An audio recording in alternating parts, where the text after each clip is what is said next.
ఆశ్చర్యపోతారు. కొందరు దైవజనులు అంటారు, ఈరోజు రాత్రే ప్రభువు వస్తే నువ్వు ఎక్కడా అని అంటుంటారు. ఇది చాలా మంచి మాటే, కాదని అన్ను. ఈరోజు రాత్రే ప్రభువు వస్తే అనేవారు నెల రోజులకు సరిపడే బియ్యాన్ని ఎందుకు తెచ్చిపెట్టుకుంటున్నారు?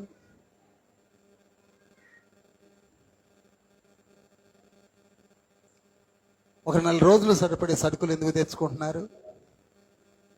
ఇంకా ఎందుకు కుచ్చుతాలు కుళ్ళులు మోసాలు చేసుకుంటున్నారు? ఈరోజు రాత్రే వస్తే అని మా లాంటి వాళ్ళు అంటున్నారు. బాగానే ఉంది. వస్తే అనే నీవు లేక నేను సిద్ధపడ్డావా? లేదు.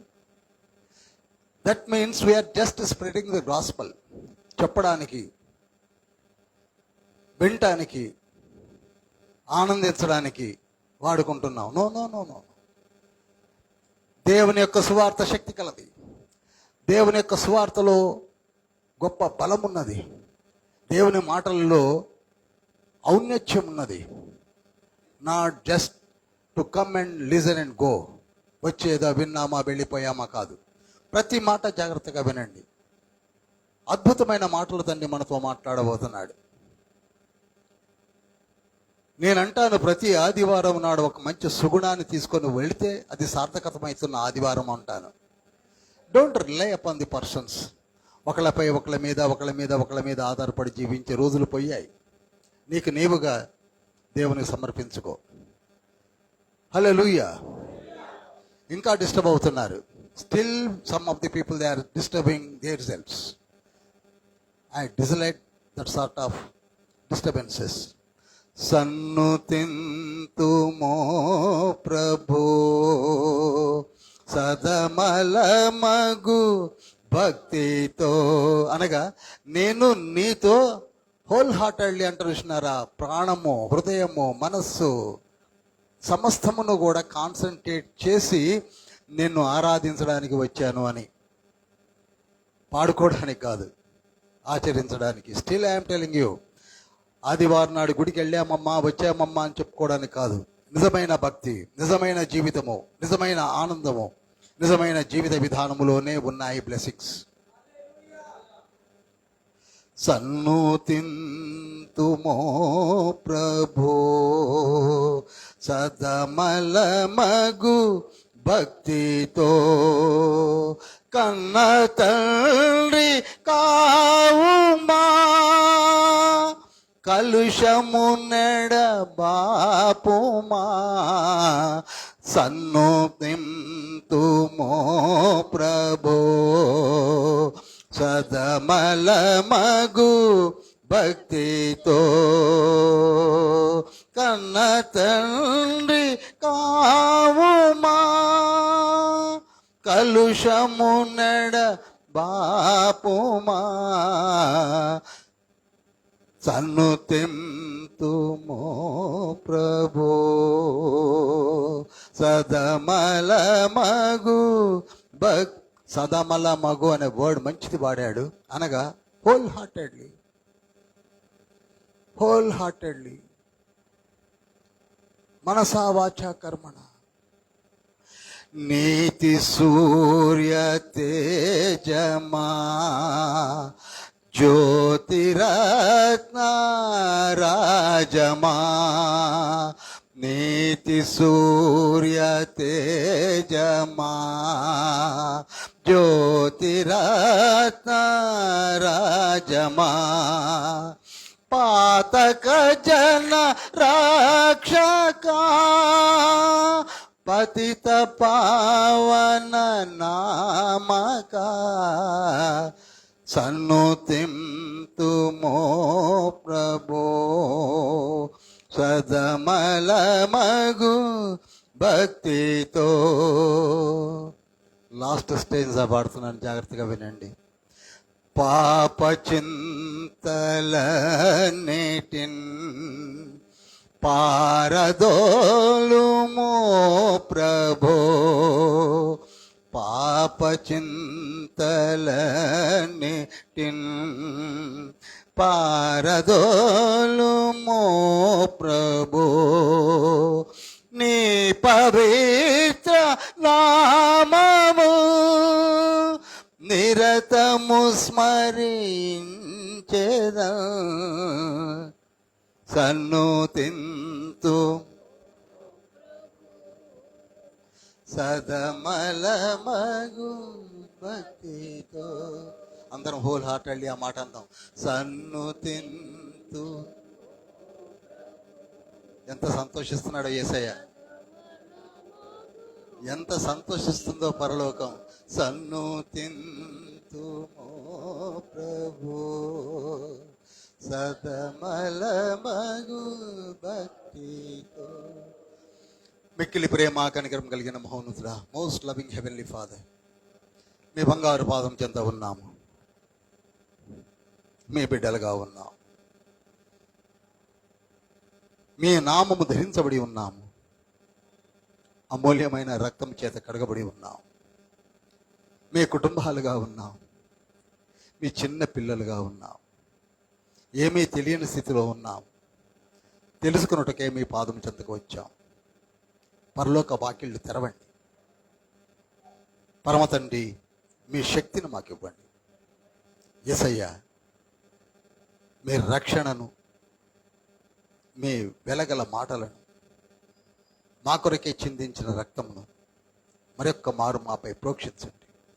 ఆత్మదేవ, మీ తోడు నీడ మాకు అనుగ్రహించండి. మీరే మాట్లాడండి. మా మనోనేత్రాలు వెలిగించండి. మమ్మలను సరిచేసి నిలబెట్టండి. ఈ కార్యమును జరిగించండి. జరిగించండి తండ్రి, జరిగించండి దేవా, జరిగించండి ప్రభువా, జరిగించండి, జరిగించండి, జరిగించండి, జరిగించండి. We are at your feet my lord. మీ పాదం చెంత ఉన్నాం. కొందరు హృదయాలు మీరు ఎరిగి ఉన్నారు, బహువేదనతో దుఃఖంతో వచ్చి ఉన్నారు. వారికి సమాధానం ఇవ్వండి, వారితో మాట్లాడండి, మమ్మల్ని దీవించండి, మా బిడ్డలను ఆశీర్వదించండి. ఈ చిన్ని ప్రార్థన యేసయ్య నామంలో వేడుకుంటున్నాం పరమ తండ్రి. ఆమేన్, ఆమేన్, ఆమేన్. ఈరోజు జాగ్రత్తగా వినండి. జకర్యా గ్రంథము 5వ అధ్యాయము 1 నుండి 4 వచనాలని మొదటి పాఠంగా చదువుకున్నాం. జకర్యా గ్రంథము 5వ అధ్యాయము 1 నుండి 4 వచనాలు నేను చదువుతున్నాను. నేను మరలా తేరి చూడగా, ఇక్కడ మరలా అనే మాటను వాడాడు తండ్రి. జకర్యా అనే ఒక ప్రవక్త, జకర్యా అనే ఒక దైవజనుడు, జకర్యా అనే మనలాంటి వ్యక్తి ఒక దివ్య దర్శనాన్ని చూస్తున్నాడు. మనం ఎంతసేపు ఎందుకు పనికిరాని వారమని అనేక మార్లు చెప్పాను. నేను ఏమి చెయ్యలేనేమోనని అనుకుంటూ ఉంటారు. కానీ మనలాంటి ఒక వ్యక్తి ఒక దర్శనాన్ని చూశాడు, అనగా ఒక పుస్తకాన్ని చూశాడు. అది చాలా పెద్దగా ఉంది. ఎంత పెద్దగా ఉందంటే 20 మూరల నిడివి, 10 మూరల వెడల్పు. నిడివి అనగా పొడవు, వెడల్పు అంటే 20 మూరలు పొడవు అనగా దాదాపుగా 3 అంతస్తులు లేక 2 అంతస్తుల పొడుగు ఉంది బుక్కు. ఎన్ని అంతస్తులండి? 2 అంతస్తులు పొడవు ఉంది, 1 అంతస్తు వెడల్పు ఉంది. ఆ పుస్తకాన్ని చూశాడు. చూసి ఆశ్చర్యపోయి మరలా చూస్తున్నాడు. మరలా తేరి చూడగా, అంటే బాగా జాగ్రత్తగా చూడగా ఒక పుస్తకం కనపడుతున్నది. నీకేమి కనపడుతున్నదని అతడు నన్ను అడగగా, నేను ఒక పెద్ద పుస్తకం చూస్తున్నాను అన్నాడు. అందుకు అతడు నాతో ఇట్లనెను, అది ఏమిటట? ఇది భూమి మీద అంతటికి బయలువెళ్ళు శాపమే. ఇది భూమి మీదకి బయలువెళ్ళు శాపం. ఇంతకీ ఆ పుస్తకం ఏమిటంటే, భూమి మీదకి వస్తున్నటువంటి శాపం. స్టాప్ చెప్పేది.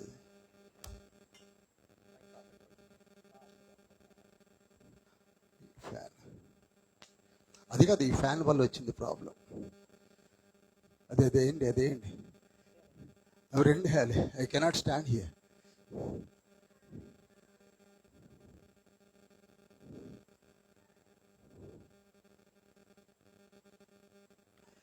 ఇంతకీ ఆ పుస్తకం ఏమిటంటే మన భూమి మీదకి వచ్చిన శాపం. ఆ పుస్తకం తెరిచే ఉంది. జాగ్రత్తగా వినాలమ్మా. బాబుని కొంచెం బయటికి తీసుకెళ్ళండి.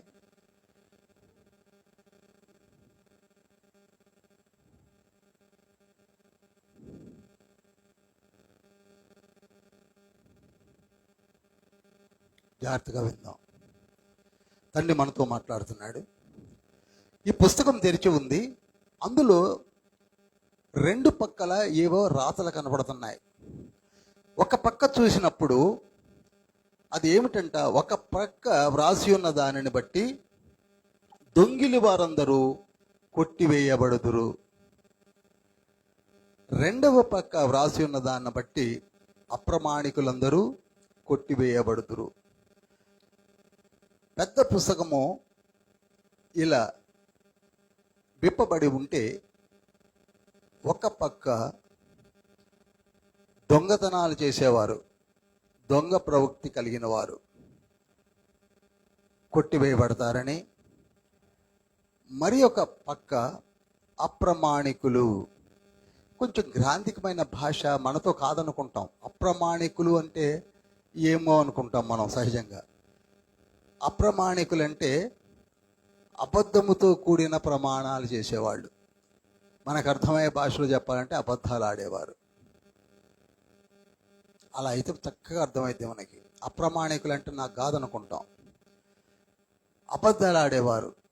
ఒక పక్క ఏంటట చెప్పలేమండి, దొంగతనం చేసేవాళ్ళు. ఇక వెరీ క్లియర్గా మాట్లాడతాను, భాషను కూడా మార్చేస్తున్నా. ఒక పక్క, ఇంకొక పక్క. మనం పరీక్షించుకుంటే ఫస్ట్ లిస్ట్లో నా పేరు ఉంటుంది. ఈ రెండు ఖచ్చితంగా ఉంటాయి. నేను బోధకుడిని, ప్రతి ఆదివారం చాలా పరిశుద్ధంగా నిలబడుతున్నాను అనుకుంటే అది నాకు తెలవాలి. నిజంగా బోధకుడినేనా, నిజమైన పరిశుద్ధత ఉందా? తండ్రి చెప్తున్నాడు. సరే, చాలా వరకు మనకి డౌట్ ఏమిటంటే, ఎవరు చూస్తున్నారులే, నేను అబద్ధం ఆడితే ఎవడు పట్టించుకున్నాడు, నేను మోసం చేస్తే ఎవడు పట్టించుకున్నాడు అని అనుకుంటున్నాం, అనుకుని జీవిస్తున్నాం.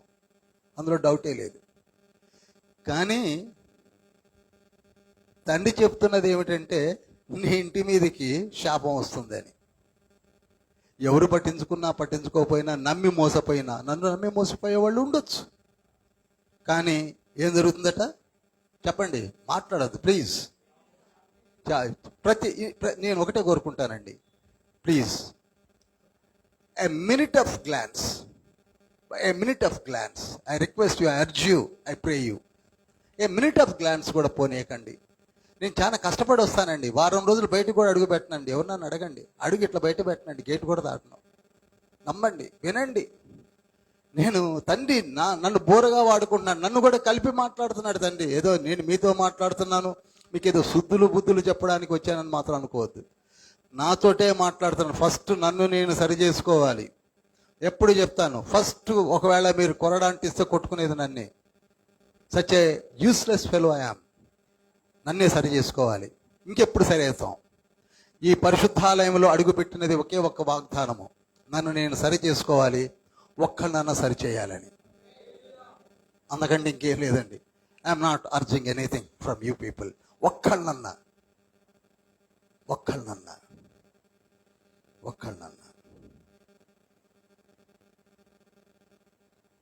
మనం అనుకుంటూ ఉన్నాం, విచ్చలవిడిగా జీవిస్తున్నాం, భయభక్తులు లేక జీవిస్తున్నాం, ఎవరు చూడలేదని జీవిస్తున్నాం. కానీ పైన ఆకాశము చూస్తున్నది, కింద భూమి చూస్తున్నది. వారి ఇంటి మీదకి పుస్తకం వస్తుంది, ఎగిరిపోతున్న పుస్తకం. అది అక్కడ చెప్పింది. ఇప్పుడు మన ఇంటి మీదకి ఏమొస్తుందండి? పుస్తకం వస్తుంది. షాప్ అనొద్దు, వెంటనే పుస్తకం వస్తుంది. ఏమొస్తుంది? పుస్తకం వచ్చినంత మాత్రాన మన ఇంటి మీదకి దిగదు. ఎందుకు దిగదు? అందులో ఉన్న కుటుంబీకులను బట్టి దిగితే లేకపోతే దిగదు. చూసారా? పిడుగు అందరి ఇళ్ల మీద పడదు, పిడుగు ఎక్కడ పడాలనో అక్కడనే పడద్ది. అదేవిధంగా పుస్తకం వస్తుంది. ఈనాడు మనం ఆకాశం వైపు చూస్తే అనేక పక్షులు, గద్దలు, పక్షిరాజులు, కాకులు, చిలకలు, గబ్బిలాలు, రకరకాలైనటువంటి పిచ్చుకలు ఎగురుతూ పోతుంటాయి. వాటిని మనం చూస్తున్నాం. అంత మాత్రమే కాక విమానాలు, హెలికాప్టర్లు ఎగురుతూ ఉంటాయి. అవన్నీ మన ఇంటి మీదకి వస్తాయా? రావు. కానీ అదే విధంగా ఎగురుతూ వస్తున్నటువంటి ఒక పుస్తకము, అది ఎడమ చేతి వైపున, కుడి చేతి వైపున 2 పనులు చేస్తున్న వారింటి మీదకే వస్తుందట. ఒకటేమిటి? అది. ఇంకొకటి అబద్ధం ఆడేవాళ్ళు.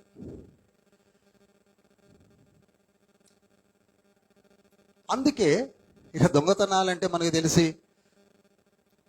మెడలోని చైన్లు గుంజుకుపోయేవాళ్ళు, మధ్యరాత్రిలో తిరిగి దొంగతనాలు చేసేవాళ్ళు, తాళాలు విప్పేవాళ్ళు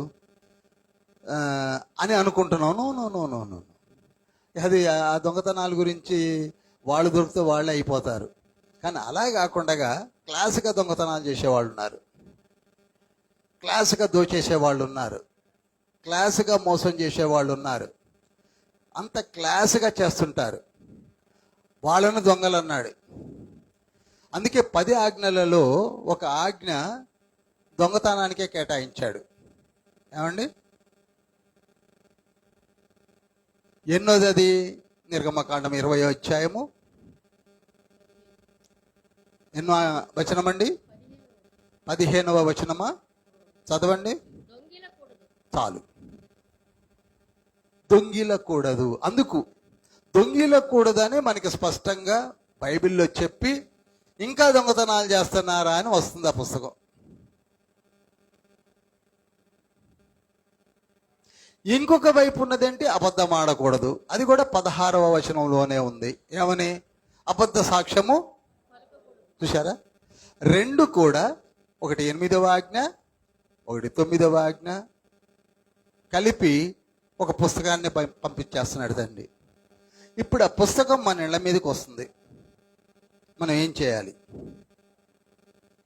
కష్టపడి సంపాదించడం మానేసి, పరిశుద్ధ జీవితం ఆరంభించడం మానేసి, పరిశుద్ధాలయం రావడానికి మానేసి, పరిశుద్ధ లేఖనాలు వినడం మానేసి,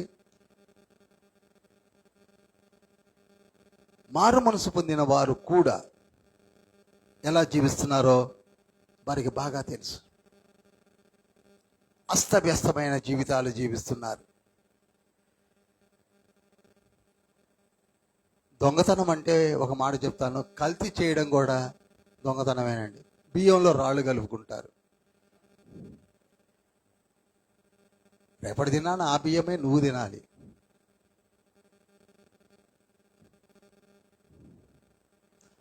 కారం పొడిలో రంప పొట్టు కలుపుకుంటారు.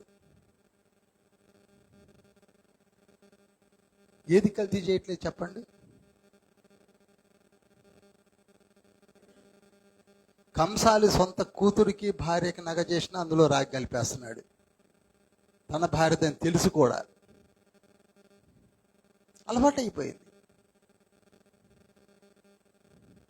ఈ అలవాటునే పాప నియమము అన్నది పరిశుద్ధ బైబిల్ గ్రంథం. ఏమన్నారండి? పాప నియమం. మనలో ఒక నియమం ఉన్నది. కొందరు చూశారా, ఎందుకు అబద్ధం ఆడతారో వాళ్ళకి తెలియదు, కానీ అబద్ధం ఆడతారు. కొందరికి కొట్టేయడం అలవాటు. ఎందుకు కొట్టేస్తున్నారు వాళ్ళకి తెలియదు. రబ్బర్లు, పెన్సిళ్ళు, క్లిప్పులు. ఎవరింటికి పోయినా, హోటల్కి పోయి స్పూన్లు ఎత్తుకొచ్చే వాళ్ళని చూశాను.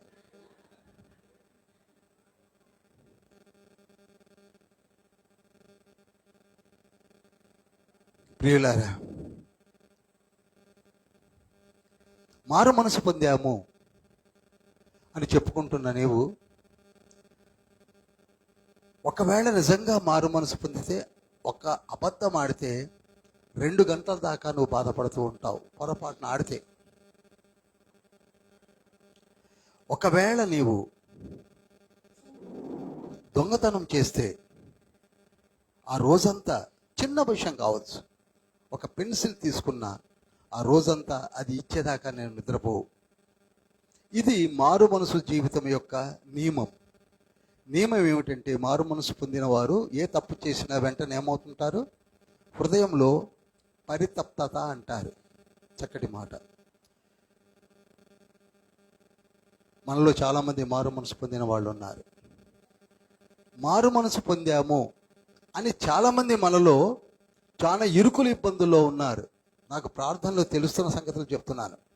యవన బిడ్డలు, ఎదిగిన బిడ్డలు, ప్రౌఢలు మారు మనసు పొందారు, కానీ చాలా ప్రాబ్లమ్స్లో ఉన్నారు. దీనికి కారణం ఏమిటంటే, ఆ మారు మనసు సబ్మిషన్లో పర్ఫెక్షన్ లేదు.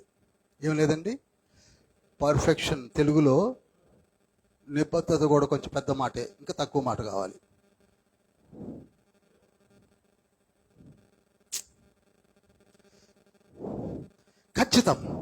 ఖచ్చితమైన మారు మనసు లేదు. నిజమైన మారు మనసు అనగా మనకున్న పాత నియమము స్థితిని వదిలివేయడం. ఎంతమందికి అర్థమవుతుంది? అందుకే ఎఫ్సీల పత్రిక 4:22 నోట్ చేయండి, నా వైపు చూడండి, చదవకండి. ఎఫ్సీలు రాసిన పత్రిక 4:22 ఏమని ఉంటుందంటే, మీ ప్రాచీన స్వభావమును వదిలివేసి అని ఉంటుంది. ఏమని ఉంటుందండి? ప్రాచీన స్వభావమును వదిలివేసి. వదిలివేయడం అంటే ఏంటి? దొంగతనం చేసే అలవాటు ఉంది, బూతులు మాట్లాడే అలవాటు ఉంది, అబద్ధాలు ఆడే అలవాటు ఉంది, ఏవో చేసే అలవాటు ఉంది. వీటిని వదిలివేయడమే మారు మనసు. మారు మనసు అంటే ఏంటండి? వదిలివేయడం. ఈ ఒక తీర్మానము తీసుకున్నాం. మారు మనసు పొందిన వాళ్ళందరూ కూడా తీసుకున్నాళ్ళే, ఇందులో ఏమీ శంకం లేదు, డౌట్ లేదు. కానీ తీసుకున్న నీవే అబద్ధాలు ఆడుతున్నావు. హెచ్చరింపు వస్తుంది. పెద్ద అబద్ధాలు కాకపోయినా చిన్న అబద్ధాలు ఆడుతున్నావు, దొంగతనాలు చేస్తున్నావు, పెద్దవి కాకపోయినా కల్తీ చేస్తున్నావు. మాటల్లో కల్తీ, ప్రార్థనలో కల్తీ, చదవడంలో కల్తీ. కల్తీ అంటే ఏంటండి? అన్నిట్లో కల్తీ ఉంది. బియ్యంలోనే రాళ్ళు కలపడం కాదు కల్తీ. బోధలో కల్తీ. అసలు చెప్పేది ఒకటి, మనం చెప్పేది ఒకటి. ఈ కల్తీ వల్ల ఏమైపోతున్నాం అనగా, ఆ పుస్తకం ఏదో మన ఇంటి మీదకి వచ్చేటట్టుంది.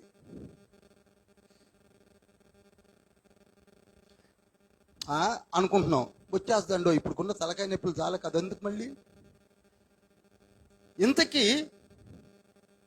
పాత స్థితి, పాపస్థితి అంటే ఏమిటంటే, పాపములే జీవించేవాళ్ళు, ఈ లోకపరంగా జీవించేవాళ్ళు. ఇంకా ఇంతకంటే ఎక్కువ ఎక్స్ప్లెయిన్ చేయాల్సిన అవసరం లేదు. అంటే అన్ని అలవాట్లు కలిగిన వాళ్ళు, అన్ని సినిమాలు, టీవీలు, సీరియళ్ళు, అబద్ధాలు అన్ని చేసేవాళ్ళందరూ పాత స్థితి. ఈ పాత స్థితిని వదిలివేసి నూతనంగా జీవించాలి అనుకోవడమే మారు మనస్సు. అంతే కదండి? ఇక నుంచి ఇది వద్దు అనుకోవడమే మారు మనస్సు. దీనినే బైబిల్ ఏమని చెప్తుందంటే, చనిపోవడం అన్నాడు. పాపములో చచ్చిపోయాం మనం ఏమయ్యాం? ఇప్పుడు మారు మనసు పొందిన వాళ్ళని చేతులు ఎత్తమనను కానీ వాళ్ళందరూ ఏమయ్యారట? చచ్చిపోయారు. ఏ రకంగా చనిపోయారు? పాప విషయమై చనిపోయారు. అదే ఎఫ్సీలు రాసిన పత్రిక ఇప్పుడు చదవండి, 2:1, 2, 3. మీ అపరాధముల చేతను పాపముల చేతను మీరు చచ్చిన వారై ఉండగా ఆయన మిమ్మల్ని క్రీస్తుతో కూడా బ్రతికించను. మీరు వాటిని చేయుచు వాయుమండల సంబంధమైన అధిపతిని, అనగా అవిధేయులైన వారిని ఇప్పుడు ప్రేరేపించు శక్తికి అధిపతిని అనుసరించి ఈ ప్రపంచ ధర్మము చొప్పున మునుపు నడుచుకుంటుంది. చాలండి, మీకే వినపడుతుంది. మరి మీ ఎదురుగా మైక్ ఎందుకో నాకు అర్థం కావట్లేదు.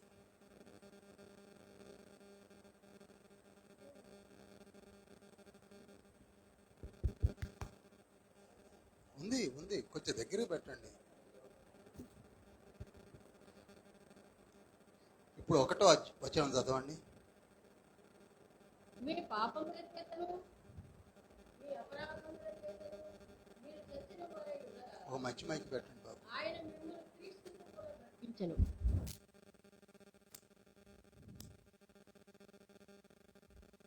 సరే వదిలేయండి, లేకపోతే ఇవాళ ఎందుకు అంత డిస్టర్బెన్స్గానే ఉంటుంది. వదిలేండి వదిలేండి వదిలేండి. సబ్జెక్ట్ అంతా పోతుంది, రికార్డు అవుతుంది. హేమలత పెట్టినప్పుడే కొంచెం చూసుకోండి మైకులు పనిచేస్తున్నాయా లేవా. నేను చెక్ చేసుకుంటాను. అంత పెద్దగా ఎదురుగా స్టాండు, మీ ముందు ఒక మైకు, మీకు మీరే మాట్లాడినట్టుగా ఉంటుంది. ఎఫ్సీ రాసిన పత్రిక మైకులో చదువుతాను, రికార్డ్ అవుతుంది కనుక.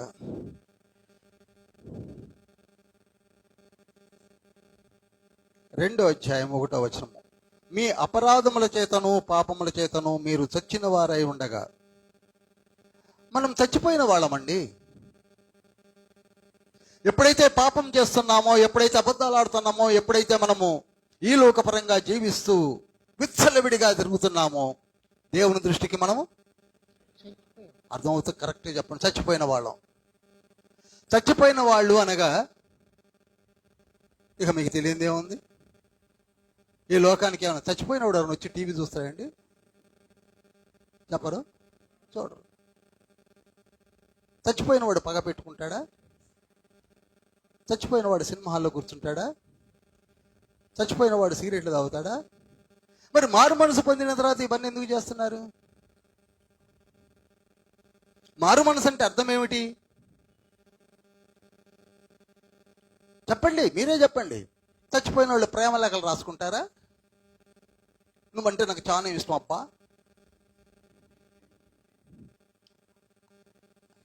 ఇన్ఫాక్చువేషన్ ఉంటుందా? లవ్ అఫేర్స్ ఉంటాయా? నేను చచ్చిపోతాను, నువ్వే చచ్చి ఉన్నావు, ఇంకా నేను చచ్చిపోతాను అని వాడని అనుకుంటాడా? I will make suicide attempt. Why? నువ్వు చచ్చే ఉన్నావుగా.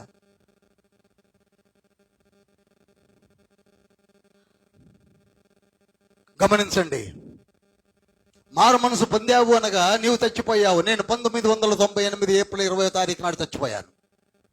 నాకెవరు బంధువులు లేరు, నాకెవరు విరోధులు లేరు, నాకేమీ లేదు. స్ట్రైట్గా మాట్లాడుకోవడం, ఉన్నది ఉన్నట్టుగా మాట్లాడుకోవడం, ఉన్నట్టుగా జీవించడం, ఉన్నట్టుగానే వెళ్ళిపోవడం. అది మారు మనసు అంటే. అది not to pretend your self. Pretension, avoid it. దేనికి నటన? మారు మనసు పొందకపోతే పొందలేదని కూర్చుందాం. పొందలేదు, ఎస్ పొందలేదు, పొందితే పొందాం, లేకపోతే లేదు. మారు మనసు పొందాము అనగా చచ్చిపోయావు. ప్రకటన గ్రంథము 3వ అధ్యాయము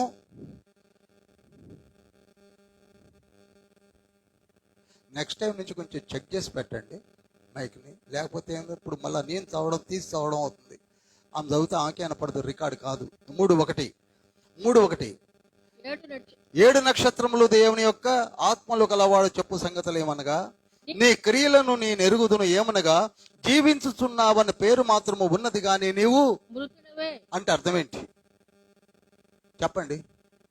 మృతుడవే అంటే అక్కడ మళ్ళీ భాష కొంచెం గ్రాంధికంగా ఉంది. నువ్వు చచ్చిపోయావు అని చెప్తున్నాడు. పేరుకు మాత్రం జీవిస్తున్నావు కానీ చచ్చిపోయావు. ఎందుకని? నీలో ఏ మార్పు లేదు. మారు మనసు పొందానండి, నేను మారు మనసు పొందానండి. ఒక మాట చెప్పాలా? మనందరం గుళ్ళకు వస్తాం కనుక గుడి విషయాలే చెప్తాను. పెద్ద పెద్ద చర్చెస్లో 3000 మంది, 2000 మంది, 200 మంది, 300 మంది వస్తుంటారు. గుళ్ళో వాళ్ళని చూడాలి మీరు, ముసుగేసుకొని.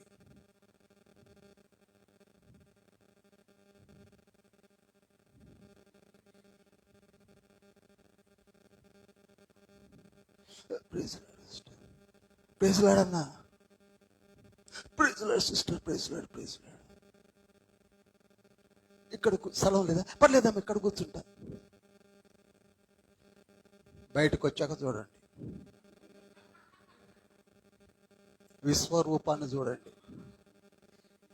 ఇంటి దగ్గర చూడండి, ముసుగు తీసి నడుముకి చెక్కి. ఆడవాళ్ళని అంటున్నాను కండి, మగవాళ్ళు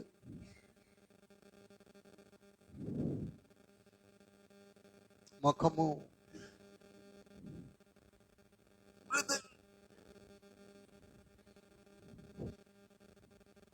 మాలాంటి పాస్టర్లను చూడండి.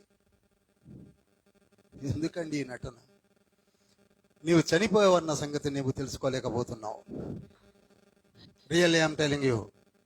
మారు మనసు పొందానంటే చేంజ్ ఏంటంటే just not coming to the church, not to sing the songs, పాటలు పాడుకోవడం కాదు. అసలు నువ్వు చచ్చిపోయిన వాడివి దేని గురించి ఆలోచిస్తావు? ఇందాక నన్ను ప్రభు ఈ రోజు రాత్రి వస్తే 50 కిలోలు బియ్యం ఇంట్లో ఉన్నాయా అని కూడా ఆలోచించాడు. What will be happen tomorrow you don't know. రేపేం జరుగుతుందో నీకు తెలియదు.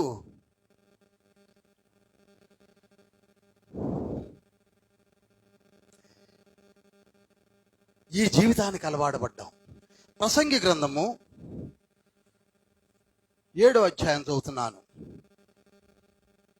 ప్రసంగి గ్రంథము 7వ అధ్యాయము చదువుతున్నాను, చూడండి. 5వ వచనము. బ్రతికి ఉండువారు తాము చత్తుమని ఎరుగుదురు, అయితే చచ్చిన వారు ఏమియు ఎరుగరు. వారి పేరు మరువబడి ఉన్నది, వారికి ఇక ఏ లాభము కలుగదు. వారిక ప్రేమింపరు, పగబెట్టుకొనరు, అసూయపడరు. సూర్యుని కింద జరుగుబాటులో దేని ఎందునో వారికి ఎన్నటికీ వంతు లేదు. మారు మనసు పొందిన వారి స్థితి అలా ఉంటుంది. ఎవరైతే ఏముందండి, కనపడితే నమస్తే పెడతాం, నీ చేతనైతే సహాయం చేస్తాం, మంచి మాట ఒకటి మాట్లాడుకుంటాం. ఇది మారు మనసు పొందిన వాళ్ళ పనులు. అంతేగాని పెదవులను ఒత్తి పట్టి నాలుకను మడత పెట్టి కోపానికి వస్తున్నారు. అసూయలు, కక్షలు.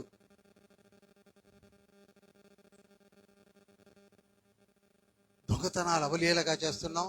చెప్పండి, అబద్ధాలు అవలీలగా ఆడేస్తున్నాం.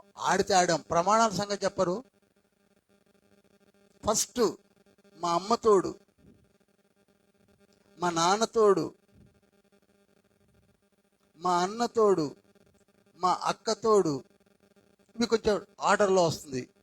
ఇవి కూడా నమ్మకపోతే దేవుని తోడు. చూసారా, ఎవరి మీద తోడండి?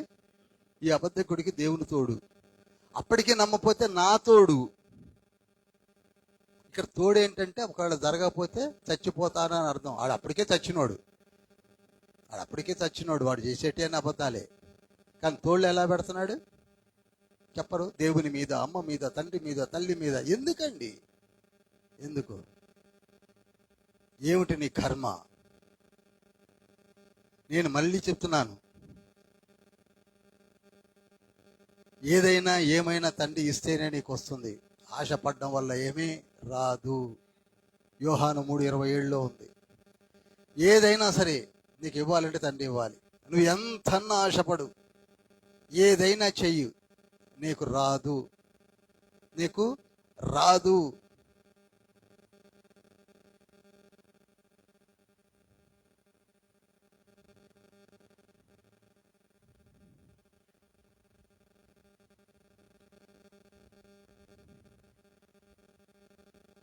మార్చురీ రూమ్ అంటే ఎంతమంది తెలుసండి?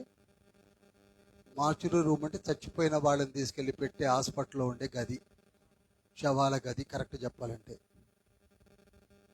శవాల గదిలో ఉన్న మనిషిని పట్టుకొచ్చి, శవాల గదిలో ఉన్న మనిషిని లేక చచ్చిపోయిన వాడిని తీసుకొని వచ్చి మనం ఏదైనా చేస్తామా? ఏమి చెయ్యము, చేసిన ఉపయోగం లేదు. అలానే మారు మనసు పొందని వాళ్ళని పట్టుకొని ఏమి చేసినా ఏమి ఉపయోగము లేదు.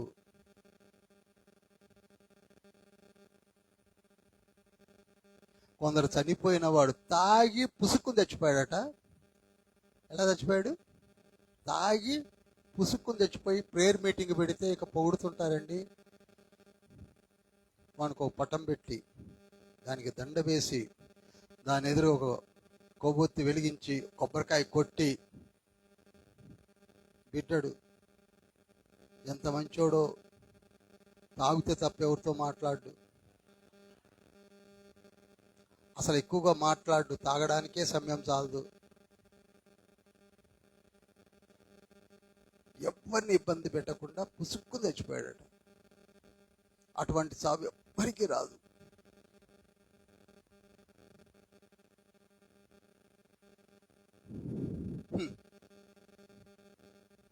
ప్రార్థన కూడిక దానికి.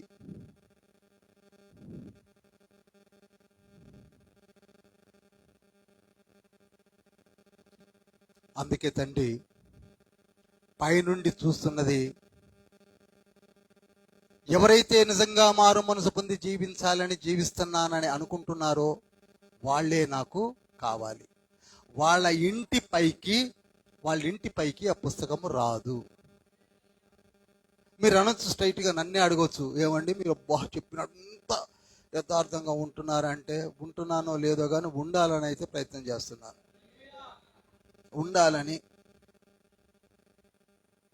ఉండాలని అలా బ్రతకాలని, అలా జీవించాలని, ఆదివారం గుడికి రావాలని, బ్రతుకున్నంత వరకు ఏదో చెప్పాలని, చెప్పింది మళ్ళీ ప్రార్థన చెయ్యాలని, ఇలా ఒక మంచి జీవితాన్ని. అంతేగాని ఇక్కడ మీ ముందు చెప్పి అక్కడ పోయి ఇంకొక జీవితాన్ని జీవిస్తే ముందు ఆ ఎగిరిపోతున్న పుస్తకం ఎక్కడికి వస్తుంది? నా ఇంటి మీదకి వస్తుంది. ఇక్కడ ఎవరిని మోసం చేయగలము? మనుషులను మోసం చేయగలము. మొదటి సమూయేలు గ్రంథము 2వ అధ్యాయము 25వ వచనము.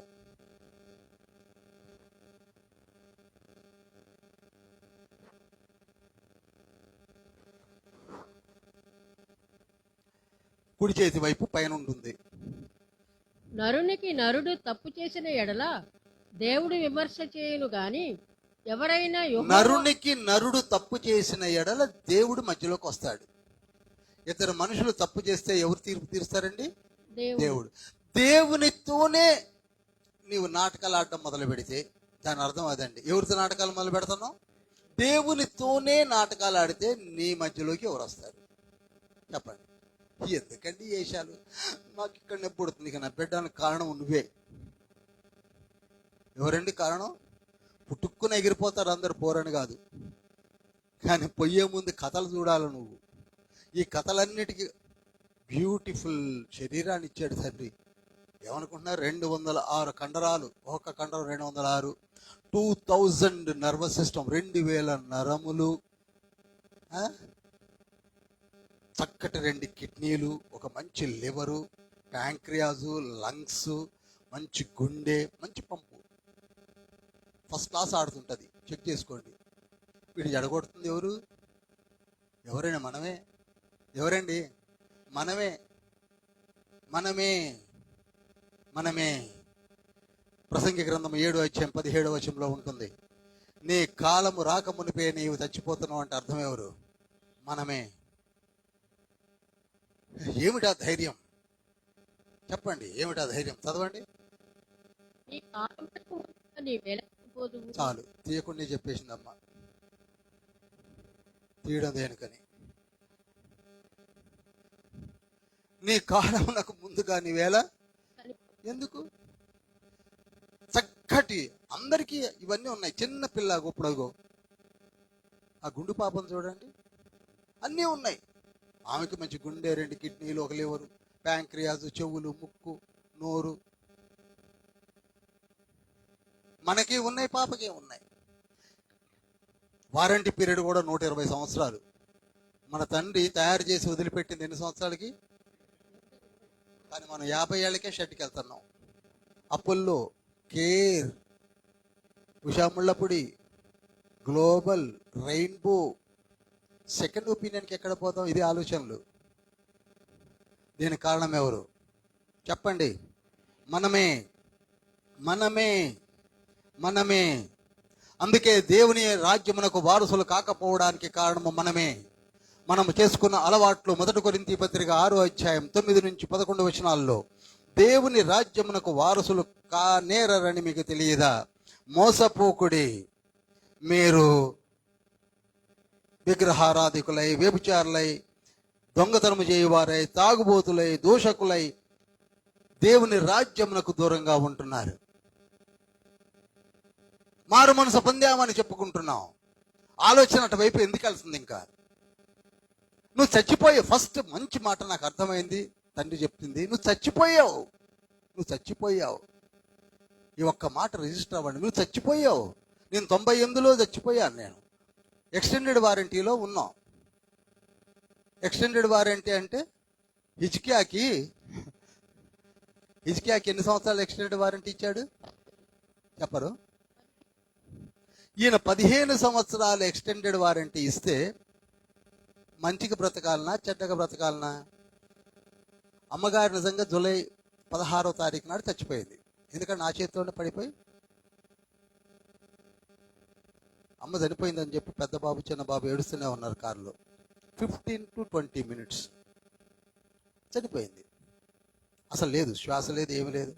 స్నానం చేసి పట్టుకొస్తే అలా తడిచిపోద్ది, అలా తడిచిపోయి బ్యాక్ సీట్లో పడిపోయింది. ఒకే ఒక ప్రార్థన చేశాను, ప్రభువా నేను నిజంగా నీ సేవ చేస్తూ నాకు ఒక అవకాశాన్ని ఇవ్వు. ఆవిడ నేను చెప్తుంటే చదువుతున్నది కనుక లైఫ్ నివ్వు అని తండ్రి నాకు ప్రేరేపించిన రీతిలో ఫస్ట్ ఎయిడ్ చేసి శ్వాసను ఆర్టిఫిషియల్గా నా నోటితోటి ఇచ్చి గుద్ది కొట్టి గట్టిగా ప్రార్థన నేను చేస్తున్నా. పిల్లలిద్దరు అక్కడ ప్రభువా యేసయ్యా అంటున్నారు వాళ్ళు. ప్రార్థన నేను చేస్తున్నాను. 20 minutes తర్వాత దగ్గి లేచి కూర్చుంది. అంటే ఇప్పుడు అర్థం ఏంటి? నేను మీకు అర్థమవుతాడు చెప్తాను. ఆ 10 నిమిషాల్లో ఇదే కారులో ఏమైనా కొత్తగూడెం తీసుకెళ్ళాలి, పెట్టులో పెట్టాలి, సమాధి చేయాలి, అన్నీ నా కళలో తిరుగుతూనే ఉన్నాయి. అయిపోయింది అనుకున్నాను. కానీ తండ్రి ఏం చేశాడు?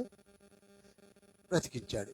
ఇప్పుడు ఆవిడ నిజంగా జూలై 16 అంటే ఇప్పటికీ ఆ సమాధి మీద గడ్డి కూడా మొలిచేది, అంటే అయిపోయేది.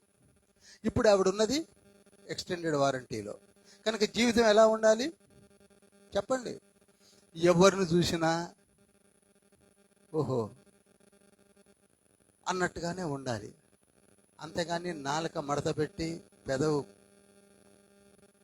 మడిచి జీవించాల్సిన అవసరం ఉందా? ఇంకా లేదు లేదు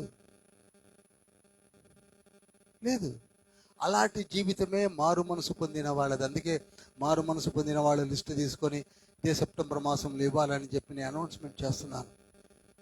ఈ సంఘంలో మారు మనసు పొందిన వాళ్ళు మారు మనసు పొందినట్టుగా జీవిస్తే ఈ ఎగురుపోతున్న పుస్తకం మన ఇంటి మీదకి రాకూడదు.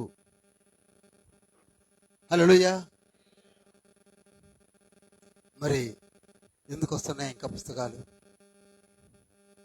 ఎందుకు ఎగురుతున్నాయి? ఎందుకు ఇంటి మీదనే ఆగుతున్నాయి? కీర్తనలు 50వ కీర్తన 4, 5, 6 వచనాలు చూద్దాం.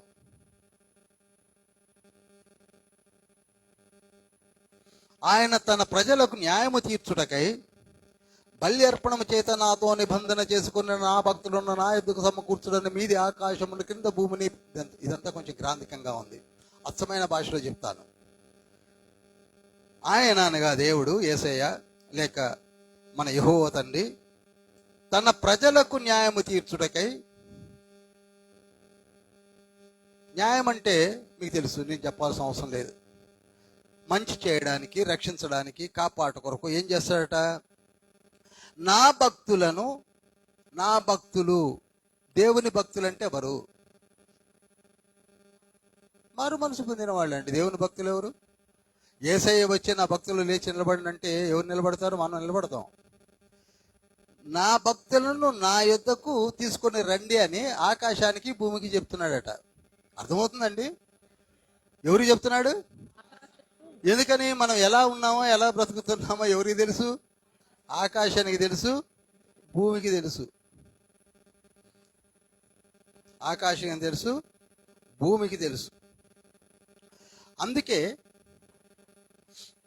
ఆ భక్తులు నాతో నిబంధన చేశారు, నేను మంచిగా జీవిస్తానని మారు మనసు పొందారు, నా రక్తముతో కడగబడ్డారు. కానీ వారు ఇంకా పరిపూర్ణంగా మార్పు చెందలేదు. ఇది జరుగుతున్న ప్రక్రియ, మనలో జరుగుతున్న ప్రక్రియ. ప్రతి ఒక్కళ్ళు తమ హృదయాల్లో ఇప్పుడు చాలా మందికి చాలా రకాలైనటువంటి ఆందోళనలు ఉంటాయి. తండ్రి మీ హృదయాల్ని కెలుకుతాడు. ఇప్పుడు చెప్తున్నాను, నిజమైన హృదయం కలిగిన వారు తప్పకుండా ఆలోచిస్తారు. ఏం కావాలి? యథార్థత కావాలి. ఏం కావాలండి? యథార్థత కావాలి. మారు మనసు పొందామంటే యథార్థత కావాలి.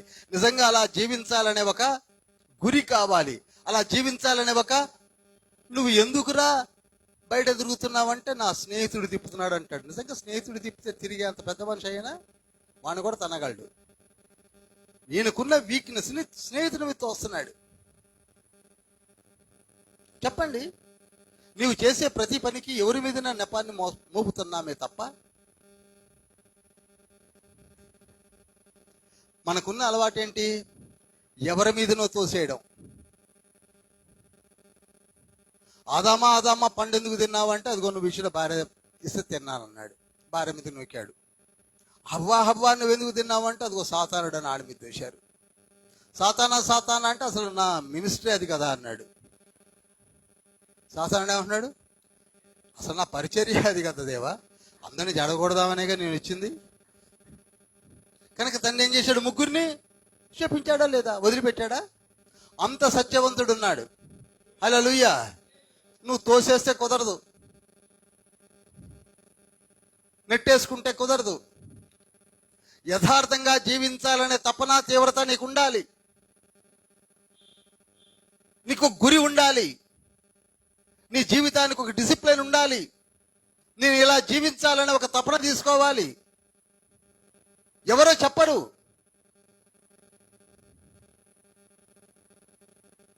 వేరే విషయాలు నేను ఎక్కువగా మాట్లాడడానికి ఇష్టపడను, కానీ కొన్ని ఆలయాలకి లేక కొన్ని గుళ్ళకు వెళితే ఆంక్షలు ఉండవు. ఏమండి? నువ్వు మారు మనసు పొందావా అనే ఆంక్షలు ఉండవు. నువ్వు సిగరెట్లు తాగుతున్నావా అని ఎవడు అడగడు. బాప్తిస్మం తీసుకున్నావా అని ఎవరు అడగరు. నువ్వు ఏమి చేసినా పర్వాలేదు, నువ్వు ఎప్పుడొచ్చినా పర్వాలేదు, విన్నా పర్వాలేదు, వినకపోయినా పర్వాలేదు, ఆమెను నాకు వచ్చినా పర్వాలేదు, ఆమెను అనక ముందు రాకపోయినా పర్వాలేదు. ఇది కాదు కావలసింది. Church established not to do like this. దాన్నే ఒక డిసిప్లిన్ కలిగి ఉన్న వాటిని, ఒక డిసిప్లిన్ ఇంట్లో కావాలి, వ్యక్తిగతంగా కావాలి, నీ జీవితంలో కావాలి. అందుకే పౌలు గారు ఏమన్నారు? నేను గురి యొద్దకే. ఆయనకు ఒక గురి ఉన్నది, మనకే గురి లేదు. గురి కావాలి, మంచి జీవితం కావాలి. దీనివల్ల ఏమొస్తుందంటే, ముందు నీ ఇంటి మీదకి పుస్తకం రాదు, నీ మీదికి శాపం రాదు. నీవు ఆరోగ్యంగా ఉంటావు. పొద్దున్న లేచిన దగ్గర నుంచి టాబ్లెట్లు గుప్పిడి పట్టుకొని వేసుకొని నీళ్ళు తాగి మధ్యాహ్నం ఇన్ని, రాత్రి ఇన్ని, మధ్యరాత్రి 12 గంటలకి ఇన్ని, 4 గంటలకి 3 అలారాలు పెట్టుకొని 2.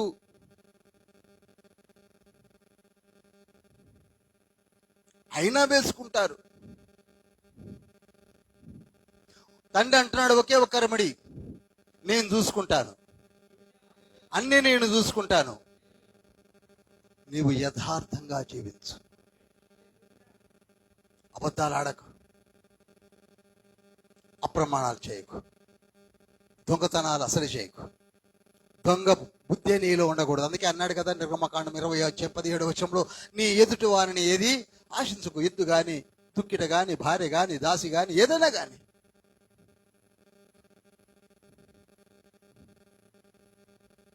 అప్పుడు సర్టిఫికేషన్ వస్తుంది నీకు. యోబు గ్రంథము 1:1-2 ఏమని ఉంటుంది?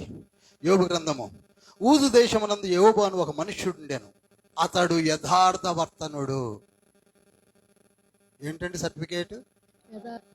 మనకి సర్టిఫికేట్ ఏంటండి? వాడంత అబద్ధకుడు ఇంకోలేడు. వాడినట్టు నమ్మేవా?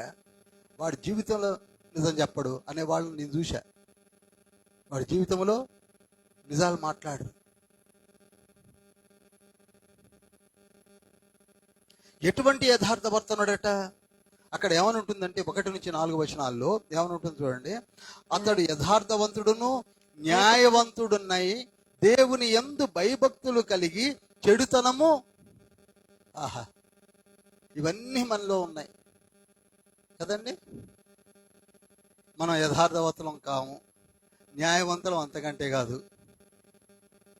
తీర్పు తీర్చమంటే మనోడికే పలుకుతాం. దేవుని యందు భయభక్తులకి నేను చెప్పడం అనవసరం. గుడికి ఎప్పుడు వస్తామండి? చెడుతనము విసర్జించిన వాడు. అతనికి 7 కుమారులు 3 కుమార్తెలు. ఆ 10 మంది ఎక్కడ పాపము చేస్తారో అని ప్రతి దినము ఏం చేస్తున్నాడు? వారి గురించి బలులను, ప్రార్థనలను, యాచనలను సమర్పిస్తూ ఉన్నాడు. మరి మనం అసలు మన పిల్లల సంగతి పట్టించుకో. పిల్లల్ని పట్టించుకోని తల్లిదండ్రులు ఉన్నా ఒకటే, లేకున్నా ఒకటి. ఎందుకంటే తండ్రి ప్రేమ తన బిడ్డల్ని ప్రేమించుట. కంటారు, వదిలేస్తారు. ఇంకా పెద్దగా అయినాక అసలు పట్టించుకోరు. కొందరు పెరుగుతున్న కొలది వాళ్ళ అహభావాలను పట్టించుకోరు. ఒక స్థితికి వచ్చేసరికి కంటికి రెప్పలా కాపాడతారు. తండ్రి తల్లి అంటే ఏంటనుకుంటున్నారు?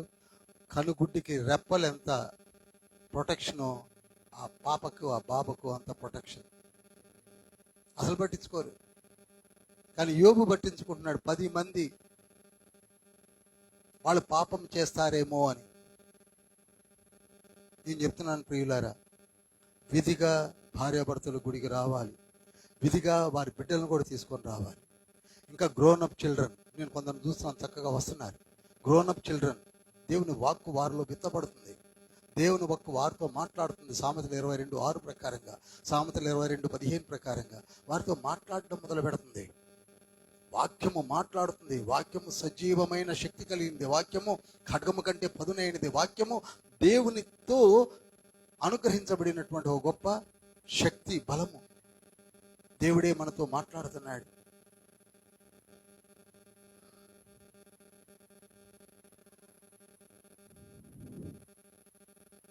ఆశీర్వాద ఫలాలు అప్పుడు వస్తాయి. నీ ఇంట శాంతి ఉంటుంది. నీ ఇంట పాడు అనే మాట వినపడదు. అక్కడ ఏమని ఉంటుంది చూసా? 3-4 వచనాలు చూస్తే, అతడు గొప్పవాడుగా ఉన్నాడు. అతని కుమారులందరూ కూడా అక్క చెల్లెండ్రతో కలిసి అన్నపానములు పుచ్చుకొనుచు దేవుని ప్రార్థిస్తూ సంతోషంతో గడుపుతున్నటువంటి కుటుంబం అది. తండ్రి దీవించబడిన కుటుంబం అది. కనుక మనిషికి ఏం కావాలండి? చెప్పాలి, యథార్థత కావాలి. ఏం కావాలి? యథార్థత కావాలి. ఓన్లీ 7 మినిట్సే ఉంది టైం. ఏం కావాలి? యథార్థత కావాలి. యథార్థతలో పెరగాలి. చిన్న బిడ్డలకు మరీ చెప్తున్నాను నేను. పూర్తిగా పెరిగిపోయిన గాడిద భవనగా గాడిద లాంటి వాళ్ళతో కాదు మాట్లాడుతుంది. ఇప్పుడే ఎదుగుతున్నటువంటి బిడ్డలతో మాట్లాడుతున్నాడు. యోసేపుకి 14, 15, 16 ఏళ్ల వయసులోనే అతను యథార్థవర్తనుడు. యోసేపు యథార్థవర్తనుడు. బాల్యములో యథార్థంగా ఉన్నాడు. ఆదికాండం 37, 9, 10, 11 వచనాల ప్రకారంగా. ఆ తర్వాత ఆయన పొతీఫర్ ఇంట యథార్థంగా ఉన్నాడు. ఒక దాసుడుగా ఉన్నప్పటికీ కూడా యథార్థంగా ఉన్నాడు. ఆ తర్వాత జైల్లో పడ్డాడు. జైల్లో కూడా యథార్థంగా ఉన్నాడు. యథార్థత తన యొక్క నైజం, ఊపిరి. మనకి యథార్థం అనే మాటకే అసలు డిక్షనరీ మీనింగే లేదు.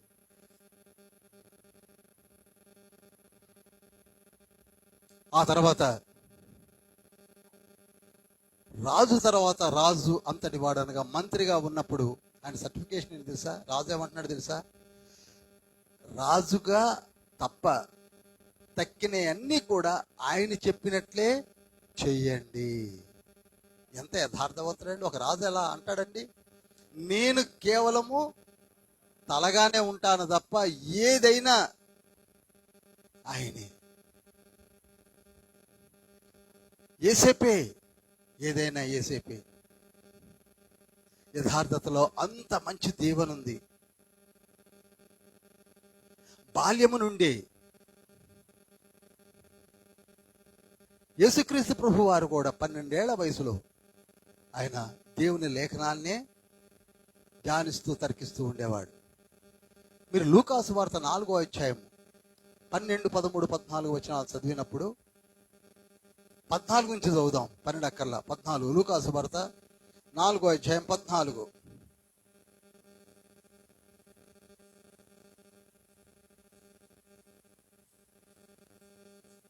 లూకా 4. అప్పుడు యేసు ఆత్మబలముతో గలిలయకు తిరిగి వెళ్ళెను. ఆయనను గురించి సమాచారము ఆ దేశము అందంతటా వ్యాపించెను. ఆయన అందరి చేత ఘనత నుండి వారి సమాజ మందిరములలో బోధించుచూ వచ్చెను. చూడండి, అందరి చేత ఘనత ఉంది, సమాజ మందిరములలో బోధించుచు. యేసయ్య అండి తన జీవిత విధానం మనకి డిసిప్లిన్డ్గా పెట్టాడు. ఇంకా ఒక మాట చెప్తా చూడండి, 16వ వచనము. తర్వాత ఆయన తాను పెరిగిన నజరేతునకు వచ్చెను, తన వాడుక చొప్పున.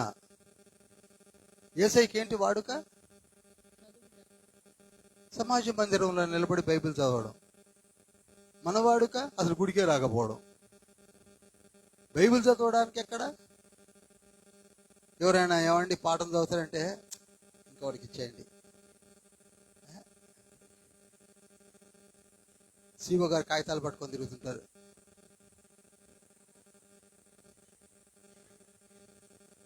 అది మన వాడుక. నాకొస్తే బాగుండు అనుకుని వచ్చేవాళ్ళ వాడుక వేరు, మన వాడుక వేరు.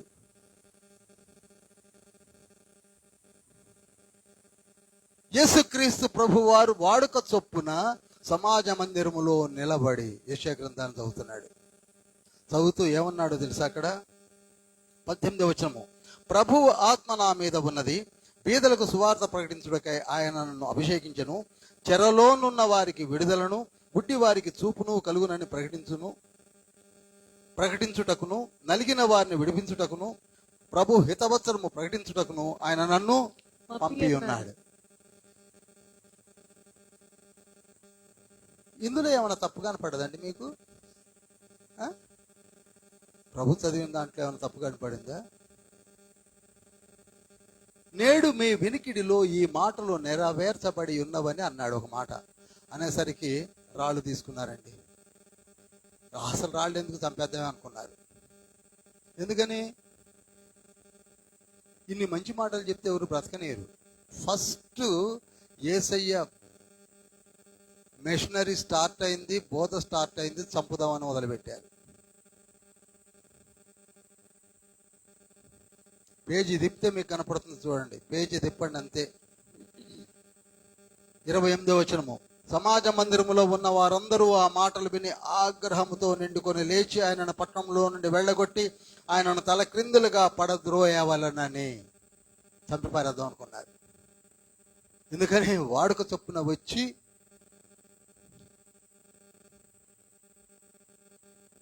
ఇలా చేస్తాను అలా చేస్తాను అని చెప్పిన మాటలు చదివి నేనే నెరవేరుస్తాననేసరి కోపం వచ్చింది. మనకు కూడా చూడండి, కోపం ఎందుకు వస్తుంది? మారు మనసు అంటే కోపం వస్తుంది. మీకు మాట చెప్పాలి, నా విసనపేటలో నన్ను దాదాపుగా మాట అన్నారు. వీడేంటండి మాట్లాడితే మారు మనసు అని బోధిస్తాడని. మీరు బాగా అబ్జర్వ్ చేయండి, నేను ఎక్కడ బోధించిన బైబిల్ స్టడీ కానివ్వండి, ఏదైనా కానివ్వండి, తండ్రి నాకు ఇచ్చింది ఒకే ఒక్కటి. అదేమిటంటే మారు మనసు. మారు మనసు లేకపోతే వేస్ట్ అండి. చెప్తాను, ఎంత కాలం ఎంత వైభవంగా నా జీవించు. మారు మనసు లేని బ్రతుకు ఎందుకోయి ఇహములా, నూతన మనసు నాకు సగుమా, అందుకే నన్ను కరుణించి ప్రభువా దేవా ప్రేమ రూపివయా, పాపివని నన్ను పిలచితివా, ప్రభువా దేవా.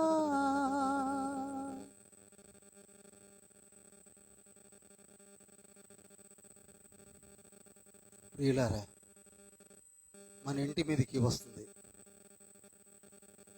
పుస్తకం ఎగురుతూ వస్తుంది.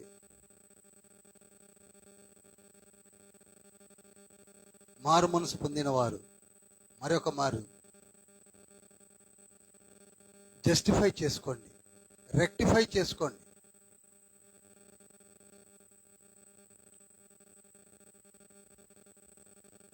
ఎఫ్సీ రాసిన పత్రిక 2వ అధ్యాయము 6-7 వచనాలు ఏమని ఉంటుందనగా, ఆయన మనలను పరలోకములో కూర్చుండబెట్టాను అని ఉంటుంది. అసలు మనం ఇప్పుడు ఎక్కడ కూర్చొని ఉన్నాం? ఇక్కడ కూర్చొని ఉన్నాం, ఇక్కడ. కానీ ప్రభు దృష్టికి మనం ఎక్కడ కూర్చున్నట్లు లెక్క అనుకుంటున్నారు? పరలోకములు. అర్థమైందండి? మారు మనసు పొందిన వారందరూ ఇక్కడ కూర్చున్నప్పటికీ ప్రభు దృష్టికి పరలోకములో కూర్చున్నాము. మారు మనసు పొందిన వాళ్ళందరూ పరలోకములో కూర్చున్నారు. మనమందరము పరలోకములో కూర్చున్నాము. ఇది నిజం. కనుక త్రికరణ శుద్ధిగా మంచి వర్డ్. త్రికరణ శుద్ధిగా మారు మనసు పొందిన వారు ఒక నిర్ణయం తీసుకోండి, నేను నేటి నుండి మంచిగా జీవిస్తాను. మరి ముఖ్యంగా యవ్వన బిడ్డలు, ఇప్పుడు ఎక్కే మనసు కాదు కానీ, ఎక్కే వయసు కాదు కానీ ఎక్కించుకోండి. 14 ఏళ్లకు మారు మనసు పొందినటువంటి దైవజనులు ఉన్నారు. 14 ఏళ్లకి 16వ ఏట బాప్తిస్మం తీసుకున్న దైవజనులు ఉన్నారు. 16వ ఏట నుంచి పరిశుద్ధ బైబిల్ గ్రంథమును బోధిస్తున్నటువంటి దైవజనులు ఉన్నారు. అందుకే నేను స్టేటస్లో ఒక తీర్మానం తీసుకున్నా, ప్రతిరోజు ఒక మంచి దైవజనుని పరిచయం చేయాలని. ఇప్పటికే మొదలుపెట్టాను నేను. ఒక మంచి దైవజనుడిని మీరు చూడాలనుకుంటే నా స్టేటస్ చూడండి. నీవు కూడా అదే మంచి దైవజనుడుగా, దైవజనురాలుగా ఎదగండి. చెత్త వాళ్ళతో పోల్చుకోకండి, పనికి వాళ్ళతో పోల్చుకోకండి, సెలబ్రిటీస్తో పోల్చుకోకండి, పనికి మానవాళ్ళతో పోల్చుకోకండి. ఒకనాటి అందగాళ్ళందరూ ఈనాళ్ళు ముసలోళ్ళు అయిపోయి దిక్కు దశ లేక ఊగుతున్నారు. జమున గారిని చూడండి, పాపం. పర్కిన్సన్ అంటారేమో ఆ జబ్బు. పేరైతే బాగుంది, పర్కిన్సన్ అంటే ఏదో బండి పేరు లాగుంది, కానీ కాదు, ఊగడం.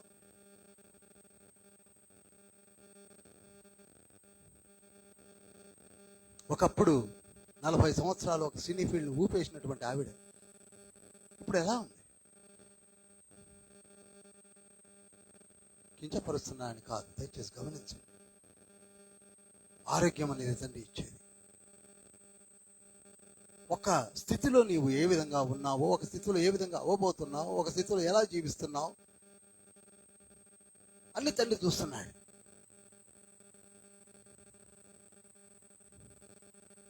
ఆయన మనలను అంధకారములో నుండి, ఇందాక కొలసీ పత్రిక 1వ అధ్యాయం 13-14 వచనాలు చూస్తే, ఆయన మనలను అంధకార సంబంధమైన అధికారములో నుండి విడుదల చేసి, చూశారా, మనలను అంధకార సంబంధమైన జీవితములో నుండి విడుదల చేసి తాను ప్రేమించిన యేసయ్య యొక్క రాజ్య నివాసులుగా చేశాడు. మనం ఎవరనుకుంటున్నారు? యేసయ్య పరలోక వాసులం మనం.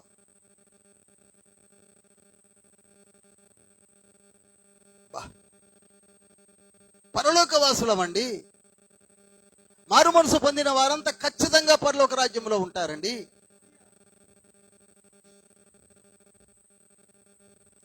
యేసయ్య యొక్క రాజ్య వారసులుగా చేసెను. ఆ కుమారుని యందు మనకి విమోచనము, పాప క్షమాపణ కలిగి పరలోకములోనికి వెళ్ళిపోయే జనాంగము. అర్థమైన వాళ్ళు ఒకసారి 2 చేతుల పైకెత్తి హల్లెలూయా, హల్లెలూయా, హల్లెలూయా, హల్లెలూయా, హల్లెలూయా.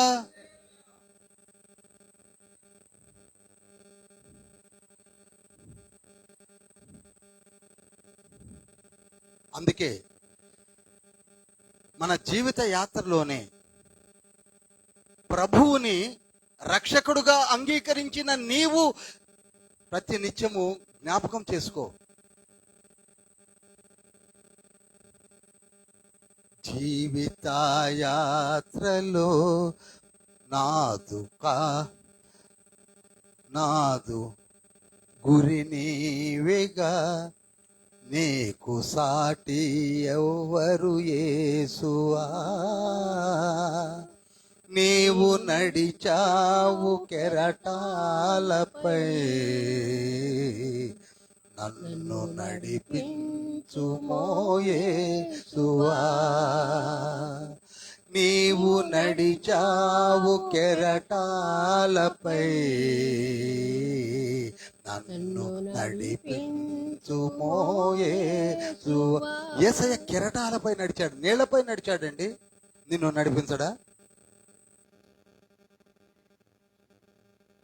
యాత్రలో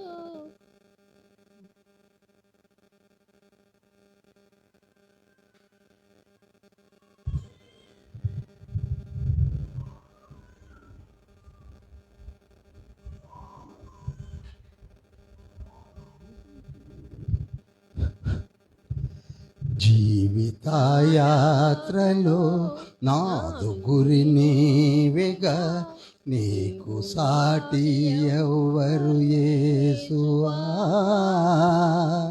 నీవు నడిచావు కెరటాలపై, నన్ను నడిపించుమో యేసువా. నీవు నడిచావు కెరటాలపై,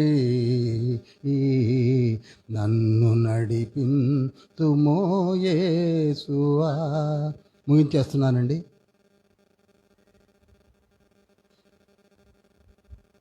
మై రిక్వెస్ట్, నా యొక్క బ్రతిమాలుకుంటూ మాట్లాడుతున్న మాటలు ఏమిటంటే, యేసయ్య మనలను ఎట్టి పరిస్థితుల్లో కూడా పరలోక రాజ్యంలోనికి తీసుకువెళ్ళాలని ఒక తీర్మానంతో వచ్చాడు. ఎట్టి పరిస్థితుల్లో ఎవరైతే ఒక్కసారి నేను మారు మనసు పొందానని సమర్పించుకున్నారో వాళ్ళని ఎంత ఊపుతున్నాడో వాళ్ళ హృదయానికి తెలుసు. వాళ్ళ హృదయంలో కలిగే ఆలోచనలన్నిటినీ చిలకరిస్తున్నాడు, ఆలోచింపజేస్తున్నాడు, మాట్లాడుతున్నాడు.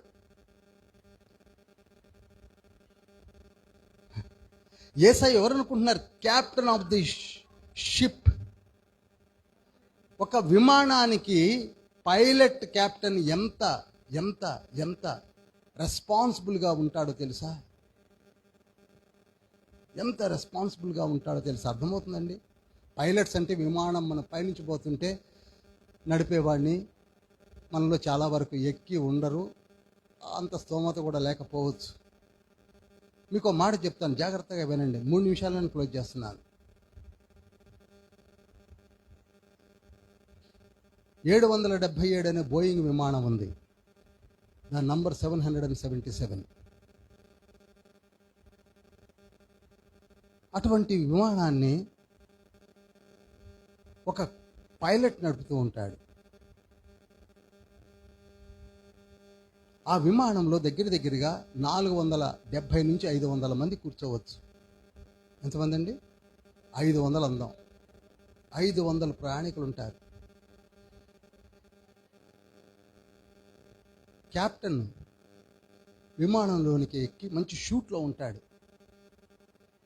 అందరికీ విష్ చేస్తాడు. I wish you all the passengers, మీరందరికీ నేను వందనాలు తెలియజేస్తున్నాను అని విష్ చేసి, మీ అందరూ కూడా ఏదైనా కావాలంటే ఎయిర్ హోస్టెస్లు ఉన్నారు, మీకు ఏది కావాలన్నా, బిస్కెట్లు కావాలా, ఆహారం కావాలా, ఏది కావాలన్నా వారిని అడగండి, మీ దగ్గరికి తెచ్చి మీకు ఇస్తారు.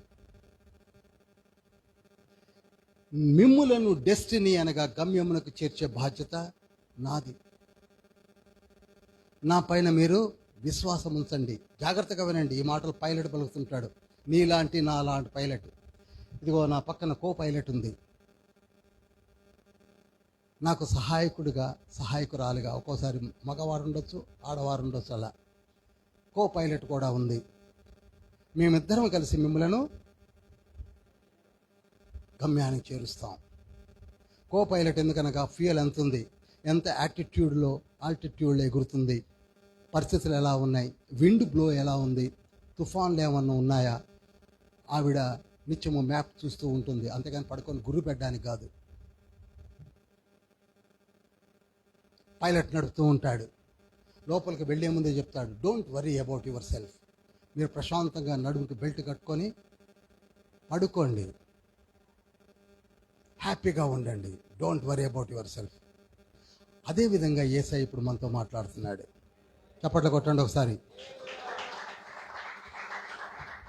మీరు విమానం ఎక్కారు, మిమ్మల్ని పరలోక రాజ్యంలోనికి తీసుకెళ్లే పైలట్ నేనే. మీకు ఏదైనా కావాలంటే ఇదిగో కో పైలట్ రెడీగా ఉన్నాడు, ఎయిర్ హోస్టెస్ రెడీగా ఉన్నారు, దేవదూతలు రెడీగా ఉన్నారు. మీకు ఏది కావాలంటే వారు ఇస్తారు. ఈ ఫ్లైట్ లేచిన దగ్గర నుంచి మరలా గమ్యానికి చేరేంత వరకు కూడా మీరేమాత్రము అధైర్యపడకండి. ఒకవేళ తుఫాన్ వచ్చినా, ఏదైనా వచ్చినా సరే చాకచక్యంతో డెస్టినీకి చేర్చేవాడే పైలట్. అదేవిధంగా నీ జీవితం అనే తుఫాను నీకు వస్తే నిన్ను కాపాడేది ఎవరనుకుంటున్నారు? యేసయ్య. అందుకే నీవు నడిచావు కెరటాలపై, నన్ను నడిపించుమో యేసువా. జీవితయాత్రలో నాదు గురి నీవేగా, నన్ను నడిపించుమో యేసువా. నీవు నడిచావు కెరటాలపై, నన్ను నడిపించుమో యేసువా. నీవు నడిచావు కెరటాలపై, నన్ను నడిపించుమో. మీకు విషయం చెప్తాను.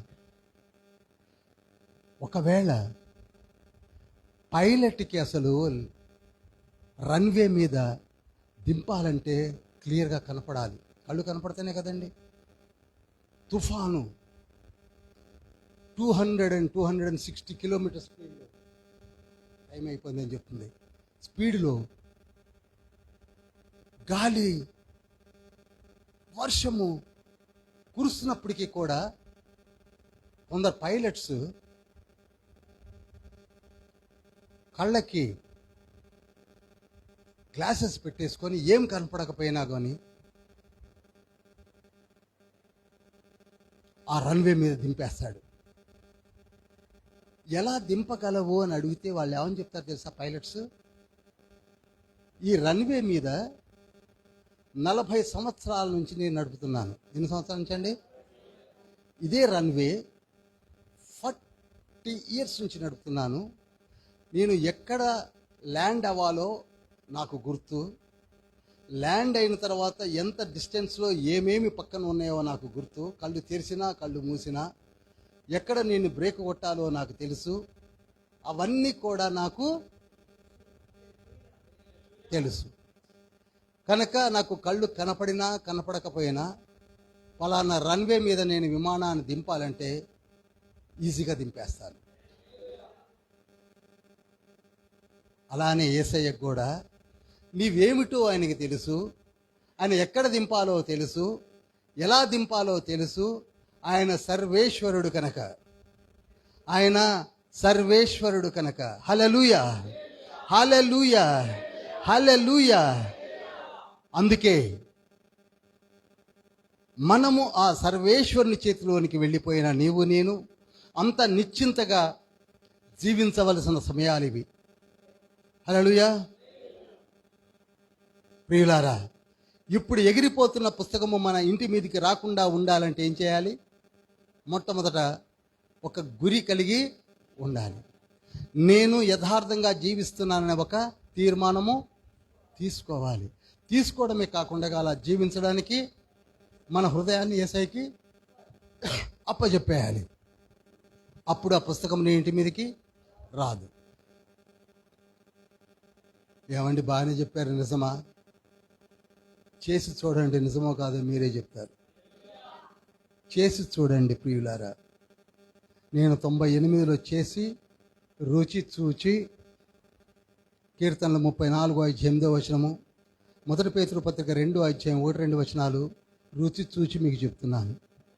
సత్యము, సత్యములు, సత్యములు, సత్యములు యుగ యుగములకు సజీవుడగుమా యేసునికిదే మా స్తోత్రగానము.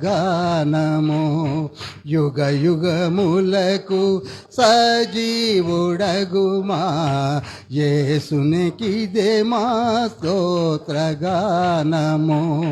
తరతరములకు తండ్రివైనా తరతరములకు తండ్రివైనా మా ప్రభువునకిదియే స్తుతిగానము.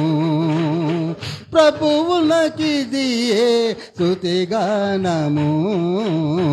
యుగ యుగములకు సజీవుడగుమా యేసునికిదే మా స్తోత్రగానము.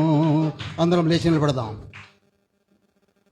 తన పుడి సిటిలో జలములు కొలిసిన వాడు జానతో ఆకాశములా కొలచూచిన వాడు.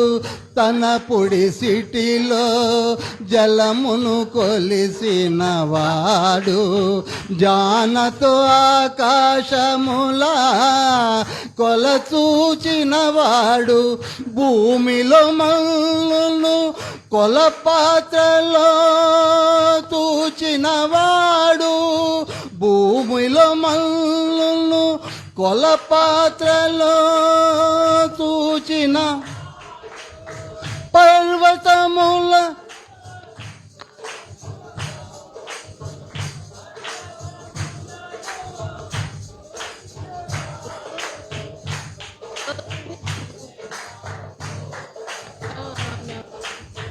ఆయనకిదే మా స్తుతిగానము.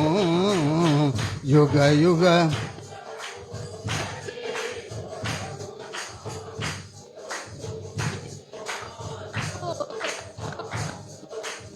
నరరూపిగా ఇలా భువికే తెంచిన వాడు కరుణతో తన ప్రజలను కాచిన వాడు.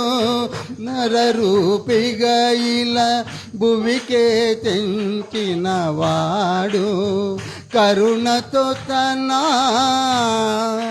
నరులను కాచిన వాడు. సిలువలో ప్రాణము బలిగా పెట్టిన సిలువలో